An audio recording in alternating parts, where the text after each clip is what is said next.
오늘 말씀은 우리 사도행전 2장 1절로부터 13절까지 말씀입니다. 우리 함께 읽겠습니다. 오순절 날이 이미 이름에 저희가 다 같이 한 곳에 모였더니 호련히 하늘로부터 급하고 강한 바람 같은 소리가 있어 저희 앉은 온 집에 가득하며 불의 혀같이 갈라지는 것이 저희에게 보여 각 사람 위에 임하였더니 저희가 다 성령의 충만함을 받고 성령이 말하게 하심을 따라 다른 방언으로 말하기를 시작하니라. 그때에 경건한 유대인이 천하 각국으로부터 와서 예루살렘에 우거하더니 이 소리가 나매 큰 무리가 모여 각각 자기의 방언으로 제자들의 말하는 것을 듣고 소동하여 다 놀라 기이 여겨 이르되 보라 이 말하는 사람이 다 갈릴리 사람이 아니냐. 우리 각 사람의 난 곳 방언으로 듣게 되면 어찌 미뇨. 우리는 바데인과 메데인과 엘림인과 또 메소포타미아, 유대와 가바도기아, 본도와 아시아, 부르기아와 밤빌리아, 애국과 및 구레네에 가까운 리비아 여러 지방에 사는 사람들과 로마로부터 온 나그네 곧 유대인과 유대교에 들어온 사람들과 그레데인과 아라비아인들이라.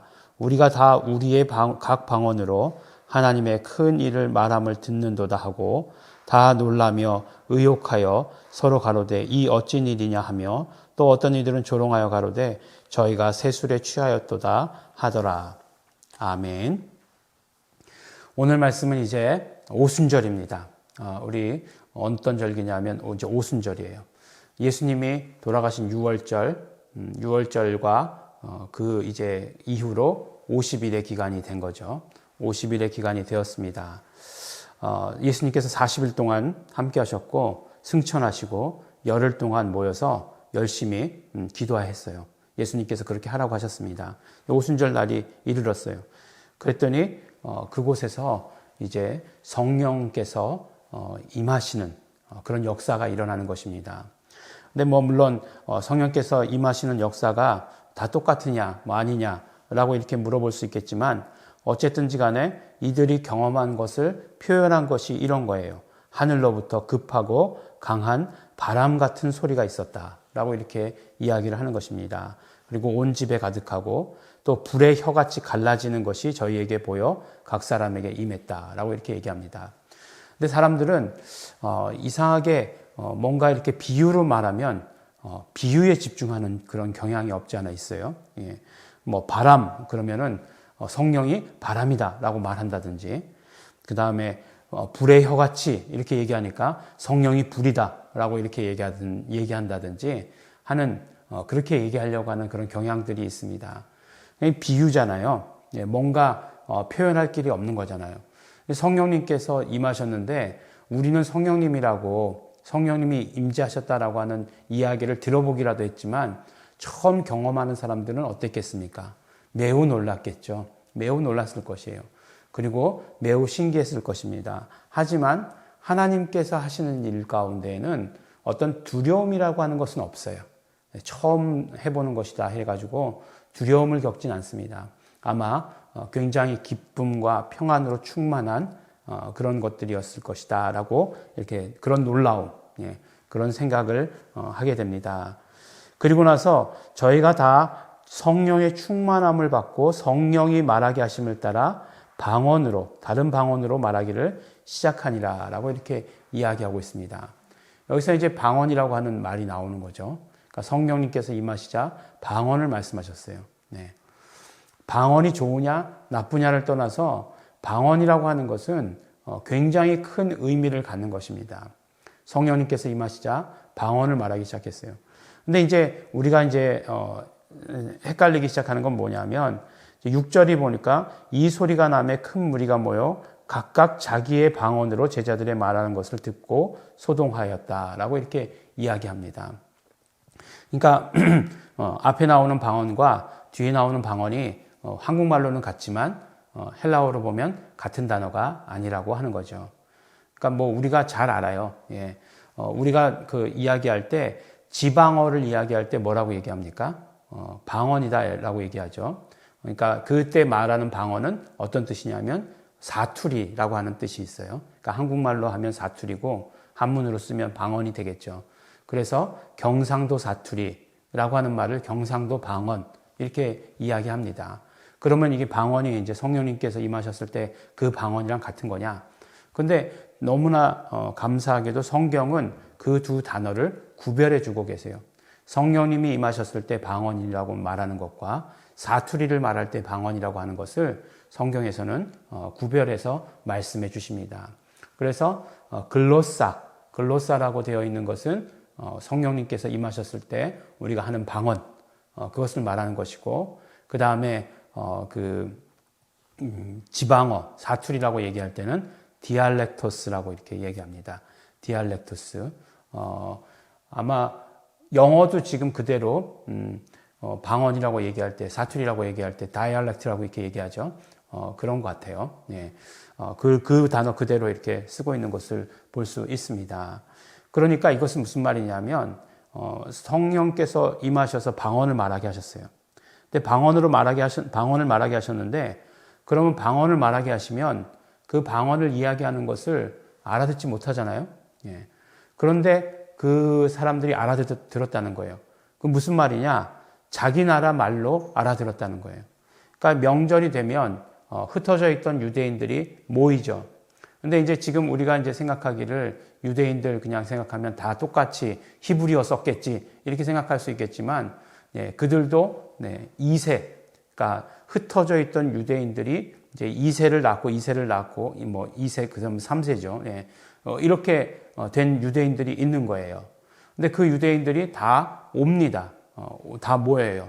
이 유대인들의 이 뿌리 교육 같은 것들이 신앙 교육이죠. 그러니까 그때 대단하기 때문에 명절이 되면 오는데 이제 단 한 가지 말은 못하는 거예요. 그래서 이제 각기 자기 나라 말로 쓰는 거죠. 뭐 우리가 잘 아는 대로 유대인의 공동체가 이스라엘 말고 지금은 제일 큰 곳이 뉴욕이다라고 이렇게 얘기하는데, 뉴욕의 유대인들 1.5세, 2세, 뭐 1.5세도 없겠죠. 2세, 3세 뭐 그렇게 되는 유대인들이 영어만 하는 거죠. 예, 영어만 하는 거죠. 뭐 히브리어를 잘 모르는 거죠. 그런 것과 마찬가지예요.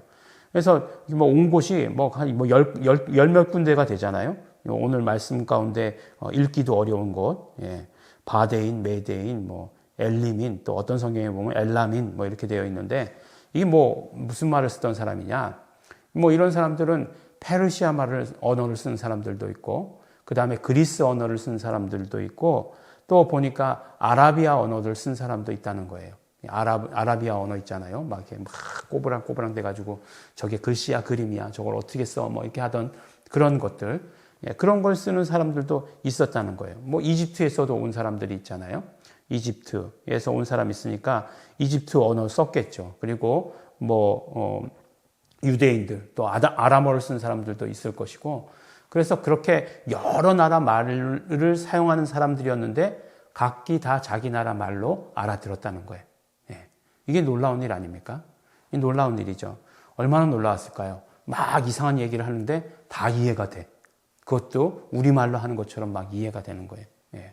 굉장히 신기한 일이 일어난 거죠. 근데 이 성령 강림을 통해서 언어를 하나로 통일하셨다라고 하는 것, 그러니까 방언을 주셨다라고 하는 것은 언어를 하나로 만드셨다라고 하는 것을 말씀하는 거예요. 그것이 어떤 의미일까? 예, 하나 되게 하신다. 근데 진짜로 실제로 우리가 하나 되어야 된다라고 얘기할 때 언어를 하나로 만들어 주시는 것만큼 중요한 게 없습니다. 왜냐하면 언어라고 하는 것은 사상, 뭐 그런 어떤 모든 것들을 다 담고 있기 때문에 그래요. 사실은 이 뭐 언어라고 하는 것이 뭐 뉘앙스라고 하는 것, 그런 것들 있잖아요. 그러니까 그런 것들을 100% 번역을 못 한다는 것 아니겠어요? 그러니까 다른 언어일 때 번역할 수 있는 한계는 70%다라고 이렇게 이야기한다잖아요. 그러니까 언어가 다르면 다른 거죠. 뭐 심지어는 네, 뭐 이런 이야기가 뭐 잘 저거 할지 모르지만 이제 가까운 데서 이제 수어를 사용하는 사람 있잖아요. 수어, 이제 손으로 말하는 거. 그런 사람들도 보면 다 의사 전달이 되지 않아요. 말하는 것에 의사 전달이 되지 않아요. 그러니까 굉장히 막 그냥 감정적인 충돌이 있고 그런 건데 말이라고 하는 것을 그런데 하나로 막 묶으셨다는 거예요. 이것이 어떤 의미냐. 근데 말을 언제 흩으셨느냐라고 하는 것. 우리 가만히 생각해 보면 말을 흩으신 것은 바벨탑 사건 때예요. 바벨탑 사건 이후에 하나님께서 인간의 언어를 흩으셨습니다. 그런데 하나님께서 이제 인간의 언어를 하나가 되게 만드시는 그런 사건이에요. 이것이 어떤 사건이냐. 이 언어가 통일되는 것이 어떤 사건이냐. 그것을 방언으로 우리에게 주신 것이에요. 방언이 그러니까 첫 번째 의미는 그런 의미가 있는 것이에요. 성령님께서 임하시자 사람을 그러니까 하나로 묶으시겠다라고 하는 것. 하나가 되게 하시겠다. 사도 바울의 서신서 가운데 사도 바울이 이야기하고 있는 복음서 가운데 계속해서 거듭 말하고 있는 주제 중에 하나가 하나됨이잖아요. 이렇게 결국 무엇으로 하나 되는 것이에요? 예수 그리스도 안에서 하나 되는 것. 예수 이름으로 하나 되는 것. 구체적으로 이야기하면 우리는 더 구체적으로 이야기할 수 있는 그런 복음을 가지고 있으니까.